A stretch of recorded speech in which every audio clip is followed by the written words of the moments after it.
All right, so let's dive in here. We're looking at a pretty significant weather forecast, high impact stuff across Europe, Western Russia, the Caucasus too. It runs from November 10th through the 19th, 2025. That's right. And it's all really being driven by this persistent large-scale pattern. Meteorologists call it a dipole. Okay, dipole. For, listeners maybe not glued to weather maps daily, what does that actually look like? What does it do? Well, think of it like two huge weather systems, one high pressure, one low pressure. They're acting like giant bookends almost across the continent. Okay, bookends. Yeah, and this setup, it sort of locks the jet stream in place so the airflow gets channeled and storms just keep hitting the same areas again and again. Right. But here's the really critical part, and it's something the source material stresses. The intensity, the destructive potential here, it's being measurably amplified. Amplified how? By long-term climate change. It's not just, abstract theory. This is direct thermodynamics playing out. It's baked into the system now. Okay, thermodynamics. So that takes us to the oceans, right?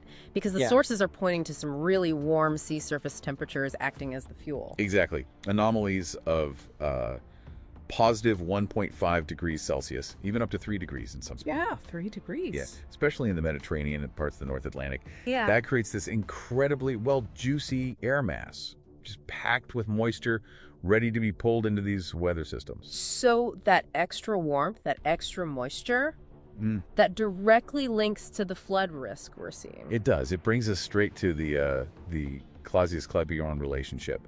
It sounds complicated, but it's pretty simple, really. Go on. Basically, a warmer atmosphere holds more water vapor. Right. About 7% more for every 1 degree Celsius of warming. Okay. So when you've got sea surface anomalies hitting like 3 degrees in places, you're fundamentally changing how much rain the system can actually produce. It's loading the dice, statistically. So the high flood potential is predictable, almost, given the conditions. It's the predictable result of a climate system that's just carrying way more moisture. It's consistent with what, the big climate reports from the IPCC and WMO have been saying for years. Right. So, okay, we've got this extra moisture, this fuel, and the forecast seems to play out in two acts, almost. Yeah, that's a good way to put it. Act 1, roughly November 10th to the 14th, is dominated by that warm, moist flow. You get signatures that look a lot like an atmospheric river. Like a river in the sky channeling all that moisture. Precisely. But then the second act, the sort of climax, happens later around the 15th to the 19th. And that's when this big plume of Atlantic moisture collides with significantly colder air flooding in. Colder air from where? From the Arctic and Siberia, a real blast of cold.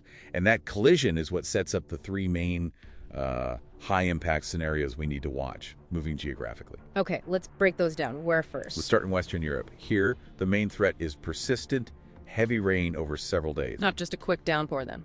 No, multi-day. And that leads to a high risk of what we call compounding flooding, both fluvial and pluvial. Okay, hang on. Compounding.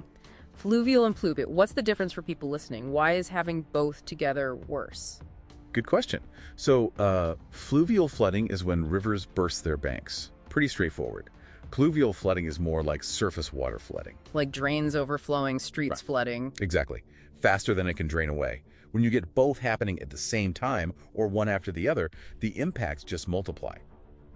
And this isn't hypothetical. The UK Met Office, they've already got a yellow warning out for heavy rain tied to this initial warm, wet phase. Okay, so that's Western Europe.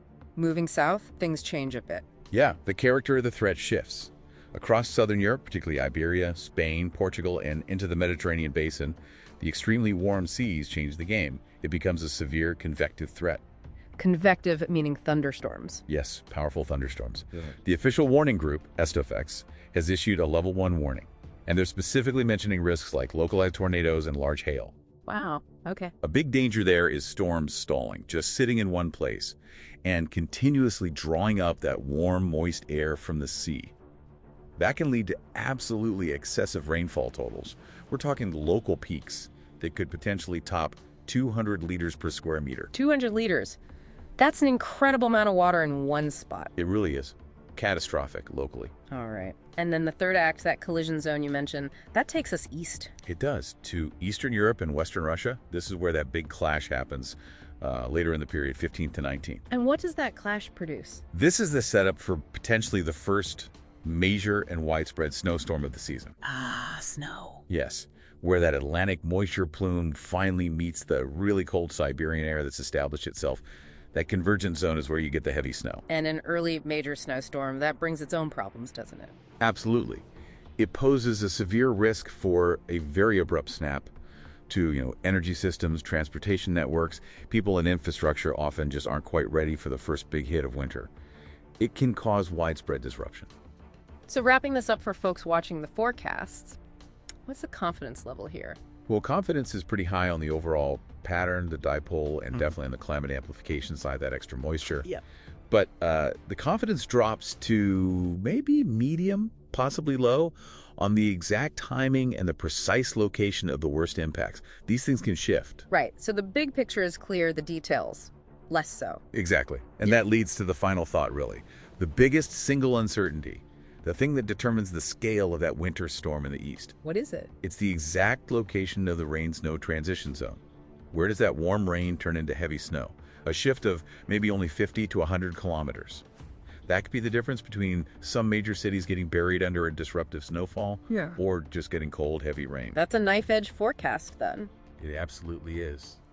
That narrow boundary line is what every forecaster is going to be watching like a hawk over the next week. That's the key detail for you to track.